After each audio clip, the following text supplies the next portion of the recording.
Today we're going to bring out my 11-week-old bulletproof hybrid puppies.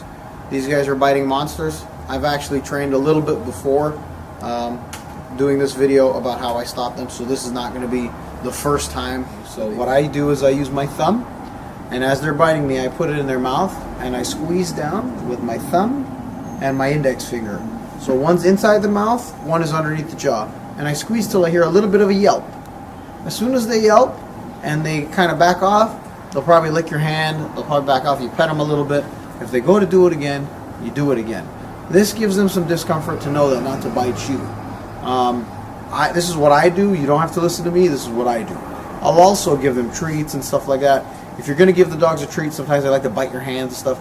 You hold that treat in your hand, or whatever you're holding, a toy, you hold it firmly in your hand, and you don't open up that palm until they get calm and they get relaxed. Once they're in a relaxed and calm state, then you give them the treat. Same thing with the biting and the jumping.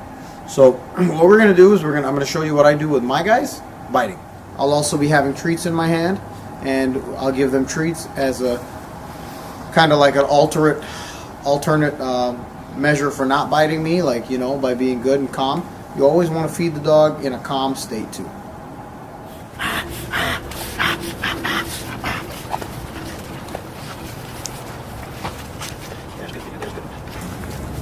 Like I was saying, I kind of stopped these guys from biting me because every time I'd come out the house, they're hanging out my jeans, they're hanging off my pants, they're biting my fingers.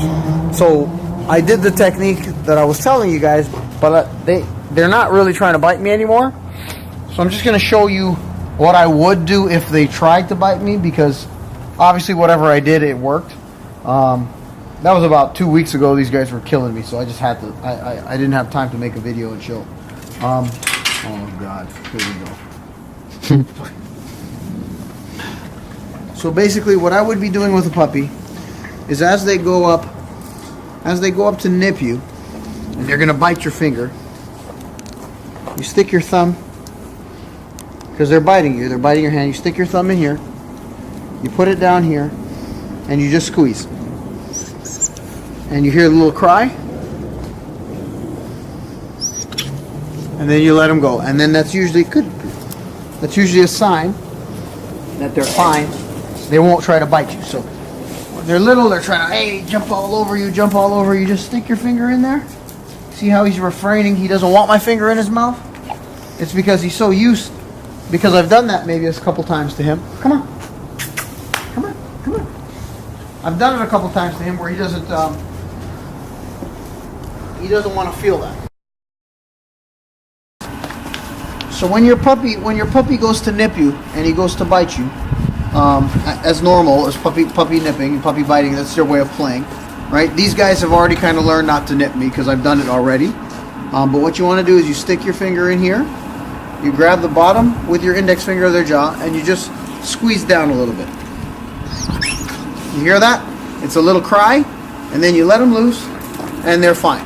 They'll realize that by nipping on you, it's not going to get them anywhere. Now, when I put my hand in their mouth, they don't want anything to do with it. Once again, if they're biting on your clothes, they're nipping on your clothes when you're running around, you know, they're grabbing your jeans, you just grab them by the sides of their mouth, you squeeze, and they'll loosen up. Stick your thumb in, index finger underneath the jaw, just give them a little squeeze. Just give them a little squeeze until they see they're uncomfortable. You let them go, and you pet them up. They do it again, you redo it. They go to bite your fingers and go hard, bite. You just stick your thumb inside, you squeeze down. And you'll realize that they don't want anything to do with your thumb. This one's a little tough one. This one doesn't even feel that. So a lot of your dogs aren't going to be as tough as these guys. That's my opinion. So it should be a lot easier to correct them from biting. Usually you do it once or twice, 3 times, that's it for biting.